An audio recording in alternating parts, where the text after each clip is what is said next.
Alright, class, today we're going to move into postulates concerning points, lines, and planes, as well as moving into a new topic, linear measure. So let's start off with a warm-up, kind of reviewing the topics that we covered in our last class. So we're going to draw figures based on what we're reading here. So for number 1, the segment AB intersects plane C at point D. So I'm going to draw this. So we know there's a plane C. We know the segment AB is intersecting the plane at only one point. So I can show that my line is going through the plane at point D. And here's my labeled segment. Good. Okay, so number 2, we have 3 points that are collinear. We know the coordinates for 2 of those points. So x is at 3, 2. Y is at 5, negative 3. And then we don't know the coordinates for z, but we know it's collinear. So x, y, z could be anywhere on this line. I'm just going to choose here. Alright, and then number 3, line R lies in plane S and contains point T. So I'm going to draw a plane S. I know that line R lies in that plane, and I know that line R contains point T. Alright, moving on. The learning objectives for today are to identify and use basic postulates about points, lines, and planes. We're going to measure segments, and we're going to calculate with measures. So we're moving into some new vocabulary. A postulate is a statement that is accepted as true without proof. So the basic ideas we learned in our last lesson about points, lines, and planes can be phrased as postulates. So we'll move through some basic postulates. So 2.1, through any 2 points there is exactly one line. So I can draw this out to make sense of it. Through any 2 points, exactly one line. That makes sense. Okay, 2.2. Through any 3 non-collinear points, there is exactly one plane. So 3 non-collinear points. That makes sense. 2.3. A line contains at least 2 points. If I draw a line, it consists of many points, but we know it has to consist of at least 2 points. And again, 2.4, a plane contains at least 3 non-collinear points. A plane must contain at least 3 not on the same line. 2.5, if 2 points lie in a plane, then the entire line containing those points lies in that plane. So let's break this up into pieces. If 2 points lie in a plane, then the entire line containing those points lies in that plane. Alright, so 2.6, if 2 lines intersect, then their intersection is exactly 1 point. Right? And this makes sense no matter how I draw 2 intersecting lines. Lastly, if 2 planes intersect, then their intersection is a line. So this is going to be tricky to draw, but something like that. We know that where they intersect is going to be a line. So looking ahead, these postulates form a foundation for proofs in reasoning about points, lines, and planes. We'll talk more about proofs in chapter 2. Right, as I mentioned, we'll use these postulates in later lesson to explain our reasoning when we're analyzing statements. So this is something to keep in your back pocket for future lessons, but it's good to get this foundation down now. Okay, a new topic, measuring line segments. So a line segment can be measured because it has two endpoints. A segment with endpoints C and D can be named as either CD or DC, and notice the symbol on the top. The measure of CD is written as CD without the line on the top. So here, this is a segment, and without the line, this denotes a measure. So a couple other points: a measure of a segment always includes a unit of measure, such as centimeters or inches, and all measurements are approximations. So this is an important note on language. So see, this first sentence says the segment CD is about 8.5 centimeters long.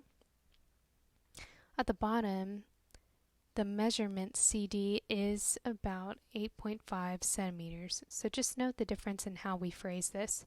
The segment is X number of units long. The measure is X units. Okay, now the basics before we get into calculating measures. So recall from your algebra class prior to this that for any two real numbers A and B, there's a real number n that is between A and B. So this can also apply to points on a line, right? Any two real numbers, A and B, there has to be a real number anywhere here that's between A and B. Now we call this betweenness of points. Also recall, the whole usually equals the sum of its parts. So that also works in geometry. So we'll get to that on the next slide. How do we calculate measures? So point F is between points E and G if and only if two things are true. E, F, and G are collinear, so they're all three on the same line, right? And the measure of EF plus the measure of FG equals the measure of EG. So EF plus FG has to equal this total measure of EG. So let's practice. Let's find measures by adding. So first of all, before we start, notice this sentence. You'll see this a lot on your other practice problems. Always assume the figure is not drawn to scale. Use what's given to you. Okay, so here we go. EG is the measure of EG. Point F is between E and G. So we want to find EG by adding EF and FG. Okay, so we know that EF plus FG equals EG, and we want to find EG. So by substitution, EF is 1 1/4 inch, or 2 1/4 inch. FG is 1 3/4 inches. So EG must be the sum. So EG is 4 inches. Okay, we're going to try it again, but finding the measure by subtracting. So we know that point F is between E and G, and we want to find EF. Okay. So here's our basics. We know EF plus FG equals EG. We don't know EF, but we do know FG is 4.1, and we know EG is 10.2.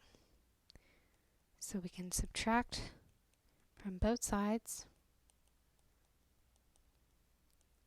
and find that EF is 6.1 centimeters. Lastly, we're going to use some algebra to find measurements.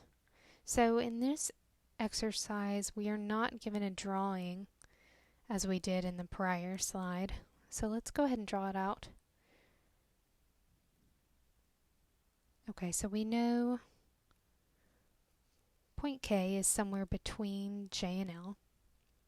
we know that JK is 2A and KL is 6 and JL here is 5A minus 3. We want to find the value of A. Okay, so once again, JK plus KL has to equal JL. So let's go ahead and substitute 2A for JK. We know KL is 6, and we know JL is 5A minus 3. Okay, let's add 3 to both sides. We can cancel. Subtract 2A from both sides. So now we end up with 9 equals 3A. Divide each side by 3, and A equals 3. Now suppose this problem asked you for the value of JK. That would be pretty simple because we know JK is 2A, and we would just substitute in 3 for A. So the measure of JK would be 6. Alright, last topic for the day, congruent segments. This is some more new vocabulary. So two segments are congruent when they have the same measure. So this is a new symbol. It means is congruent to, and it's kind of an equal sign with a squiggle on top.